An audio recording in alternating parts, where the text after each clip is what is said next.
ಈಗ ರಾಜ್ಯ ದೇಶ ವಿದೇಶಕ್ಕೆ ಸಂಬಂಧಪಟ್ಟಾಗಿನ ಕೆಲ ಪ್ರಮುಖ ಸುದ್ದಿಯನ್ನು ಬನ್ನಿ ಕ್ವಿಕ್ ಆಗಿ ನೋಡ್ಕೊಂಬೋಣ.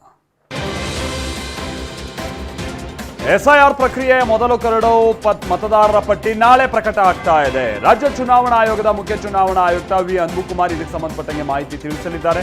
ರಾಜ್ಯದ ಮತದಾರರ ಪಟ್ಟಿಯಲ್ಲಿ ಯಾರ ಹೆಸರು ಉಳಿದಿದೆ, ಯಾರ ಹೆಸರು ಇರೋದಿಲ್ಲ ಅನ್ನೋದು ನಾಳೆ ಬಹಿರಂಗ ಆಗುತ್ತೆ. ASDDO ಪಟ್ಟಿಯಲ್ಲಿರುವಂತಹ ಮತದಾರರ ಭವಿಷ್ಯ ಏನು ಅನ್ನೋದಕ್ಕೂ ಈ ಕರಡು ಪಟ್ಟಿ ಸ್ಪಷ್ಟತೆಯನ್ನ ಕೊಡುತ್ತೆ. ಚಾಮರಾಜನಗರ ಎನ್ಕೌಂಟರ್ ಪ್ರಕರಣ, ಶೂಟೌಟ್ ನಡೆದಂತಹ ಸ್ಥಳ, ಕಳ್ಳಬೇಟೆ ತಡೆ ಶಿಬಿರಗಳ ಧ್ವಂಸ ಮಾಡಿದಂತಹ ಸ್ಥಳಗಳಿಂದ TV9 ಎಕ್ಸ್ಕ್ಲೂಸಿವ್ ಗ್ರೌಂಡ್ ರಿಪೋರ್ಟ್ ಮಾಡ್ತಾ ಇದೆ. ಕರಿಕಲ್ಲು ಒಡ್ಡು ಪ್ರದೇಶದಲ್ಲಿ 3 ಬೇಟೆಗಾರರು ಜಿಂಕೆ ಮಾಂಸ ಬೇರ್ಪಡಿಸಿದ್ದಂತಹ ಸಂದರ್ಭದಲ್ಲಿ ಶೂಟೌಟ್ ನಡೆದಿದೆ.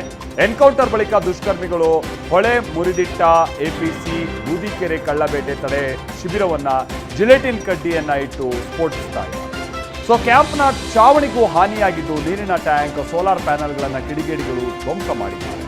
UPS ಬ್ಯಾಟರಿ ಜನರೇಟರ್ಗಳನ್ನು ಸುಟ್ಟು ಹಾಕಿದ್ದಾರೆ. ದಾಖಲೆ ಸುಟ್ಟು ಅಡುಗೆ ಪದಾರ್ಥಗಳನ್ನು ಕೂಡ ಕದ್ದೊಯ್ದಿದ್ದಾರೆ.